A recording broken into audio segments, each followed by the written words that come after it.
In a wind-swept seaside village, where the houses huddled together against the salty spray, old sailors' tales were the most common currency. They spoke of swashbuckling pirates, fearsome sea monsters, and, most of all, islands laden with buried treasure. A young boy named Jim Hawkins listened to these stories with wide eyes, dreaming of a life of adventure far beyond the quiet shores he had always known. Jim lived with his mother at the Admiral Benbow Inn, a cozy place with warm fires and the constant scent of sea air and wood smoke. Their life was simple and hard-working, but filled with love. In the quiet evenings, his mother would tell him stories, her voice a gentle comfort, though she often worried about his longing for the dangerous, unpredictable sea. Their quiet life changed the day. A mysterious old sea captain named Billy Bones arrived, dragging a heavy, locked sea chest behind him. He was a gruff man who spent his days watching the coastal road with a brass spyglass, always seeming to be waiting for someone he did not want to meet. One chilly afternoon, a frightening blind man named Pew tapped his way to the inn.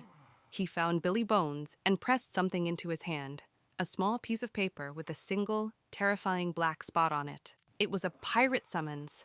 Billy Bones let out a gasp of pure terror, and in his shock, his heart gave out. He collapsed to the floor, his great adventure over. Jim knew more pirates would come for the chest. Working quickly, he and his mother found the key around Billy's neck and unlocked the heavy lid.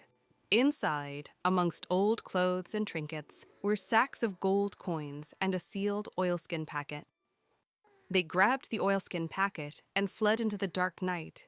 Just as they heard the splintering crash of the inn door, Pew and his pirate crew had arrived. Safely hidden, Jim and his mother opened the packet. Inside, they found a secret that would change their lives forever: a map to Treasure Island. Jim rushed the map to his trusted friends, the wise and calm Dr. Livesey and the cheerful, booming Squire Trelawney. The squire's eyes lit up with excitement. "A treasure hunt," he roared with delight. "I'll buy the finest ship in Bristol. We'll hire a crew and sail to this island. We'll be rich." He immediately began making plans for their grand expedition. In the bustling port of Bristol, the squire hired a crew for their ship, the Hispaniola.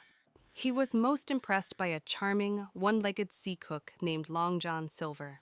Silver was friendly, helpful, and had a clever parrot named Captain Flint perched on his shoulder, who would often screech, "Pieces of 8! Pieces of 8!" Jim thought he was wonderful. At last, the Hispaniola set sail on the wide, sparkling ocean. Jim, serving as the cabin boy, loved the feeling of the ship cutting through the waves. The captain, a stern man named Smollett, was strict but fair.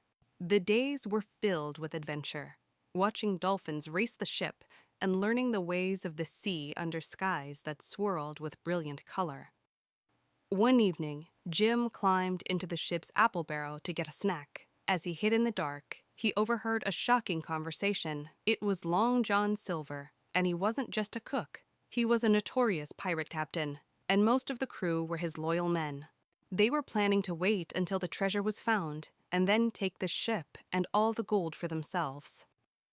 When they finally saw the lush, green shores of Treasure Island, Jim told his friends about Silver's wicked plan. Captain Smollett acted quickly. He allowed the pirates to go ashore, giving a small band of loyal crew members a chance to arm themselves and row to the island. They found safety in an old, sturdy wooden fort, a stockade, ready to defend themselves. While exploring the strange and beautiful island, Jim wandered into the woods and met a wild-looking man dressed in tattered sails. His name was Ben Gunn. He had been marooned on the island for 3 long years, after his own crew left him behind. He was overjoyed to see a friendly face and whispered a secret to Jim. He knew where the treasure was really hidden. Jim had a brave idea. He snuck away in the dead of night and crept aboard the Hispaniola. There, he faced one of the pirates, Israel Hands, in a tense showdown. With quick thinking, Jim managed to cut the ship's anchor rope, setting it adrift along the coast where the other pirates couldn't reach it. Dr. Livesey, guided by Ben Gunn, found the treasure not where the map indicated, but safe in Ben's hidden cave. Ben had found it long ago. When Long John Silver and his pirates finally reached the spot marked on the map, they found only a deep, empty hole. Their dreams of riches had vanished, and their mutiny had failed.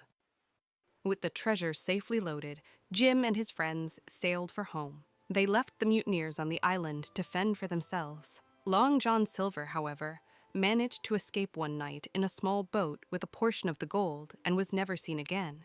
Jim Hawkins returned to England, no longer just an innkeeper's boy, but a true hero who had lived the greatest adventure imaginable.